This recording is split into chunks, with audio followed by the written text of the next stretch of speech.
Hi, this is Cito from Talking to Rich on how to change guitar strings on my electric guitar the correct way.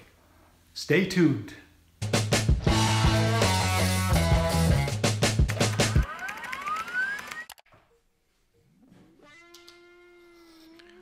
Alright, well the first thing we want to do is remove the strings on this guitar. And we're going to use some wire cutters.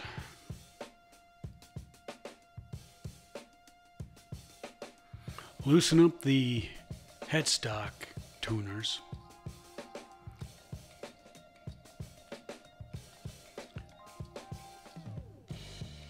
And then cut approximately in the center.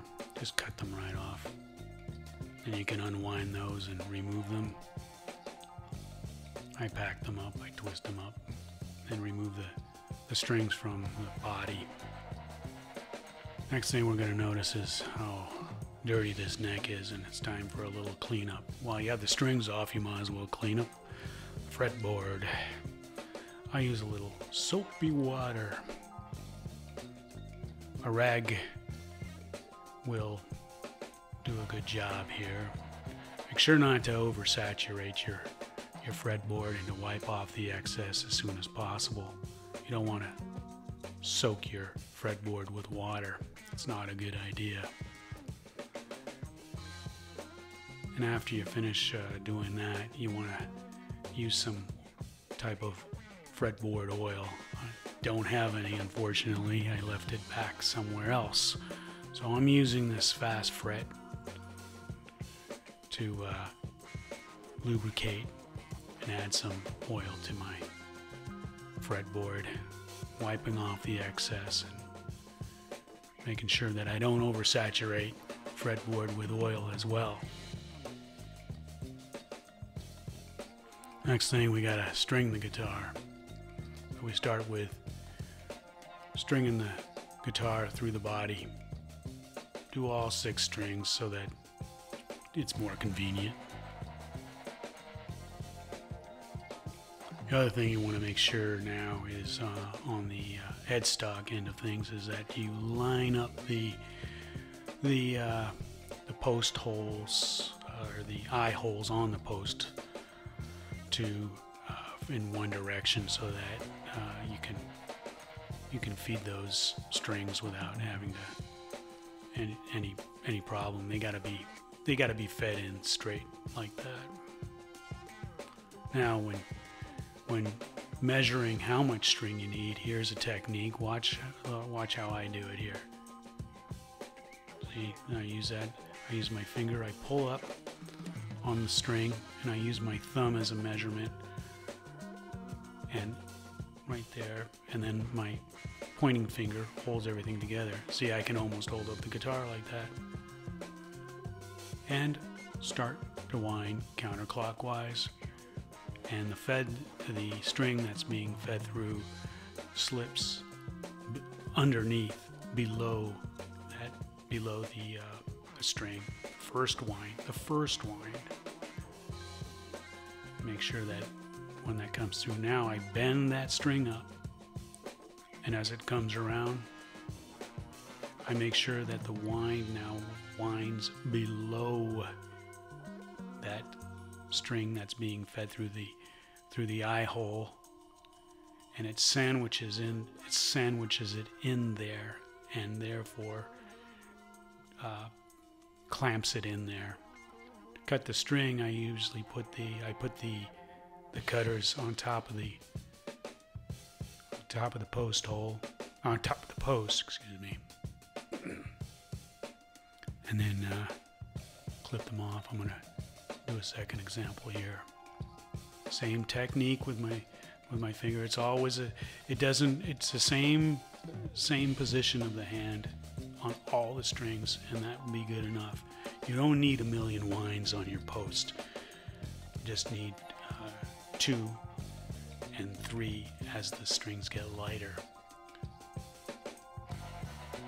Make sure that the first wind that goes here is a close-up view.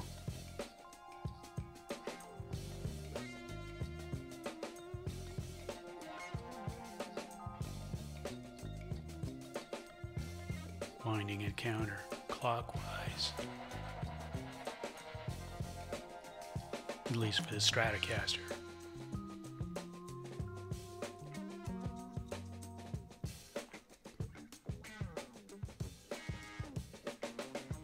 It goes below.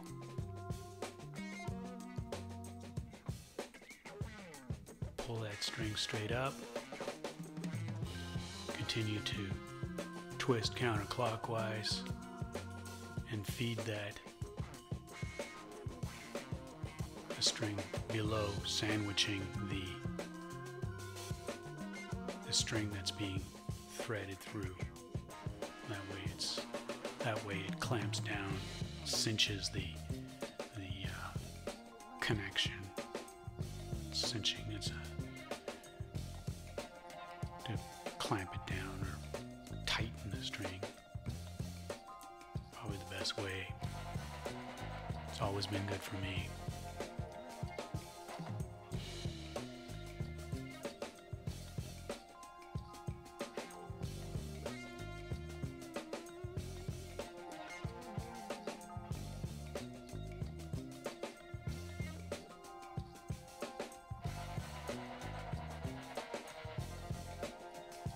Again, I put the clippers on top of that, the post, the tuner post, clip away.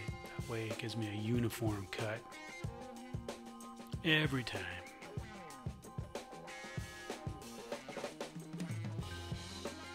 There we go. Now I use a tongue depressor or some kind of a wooden tool. I want to use metal to push up on make sure that the strings are tight together at this point. Now, stretching out the strings. This is stretching out the strings.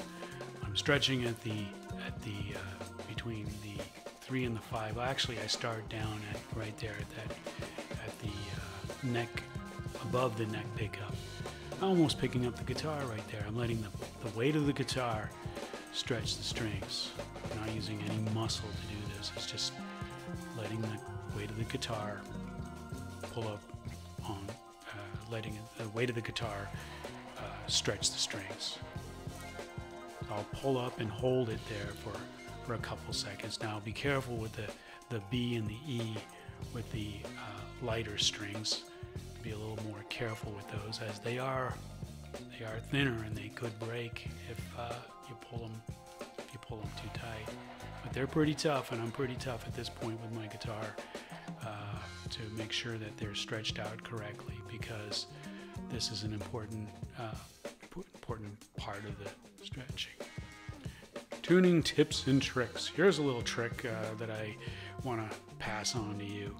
First thing is take your tuner and tune that 6th string. That's your fattest string on the guitar. That's the E string, and tune it to your E, or tune it to the E. Now if you're using alternate tuning, that's a different story. It's the same thing, but let's just stay with standard tuning, and we'll tune that for that 6th string to the E. And then I want you to remove those tuners, you won't need them right now. This is to prevent you from breaking strings ever again. So the thing you want to memorize now, once you've tuned that string, is the tension of that string. See, there's a tension right there, and that tension should match. You should match all the rest of the strings, all the rest of the 5 strings to that tension. And if you get good enough, then you can match it. You probably will be able to tune your guitar just like that. I know it's kind of an interesting theory, but it is one that works it has worked for me. It's something that I found out and just found out one day. I was goofing around, and sure enough, by matching the tension, the strings, all the rest of the strings were pretty much all in tune, in the ballpark at least. And that way, that saves you from breaking strings when you put new strings on your guitar. So right here, once you've matched all the strings. Look at this, I'm tuning up the guitar right now, and they're pretty much all in tune. Once I've finished tuning the guitar, I usually put a little bit of fast fret on that. And thank you for watching. Hope you enjoy this.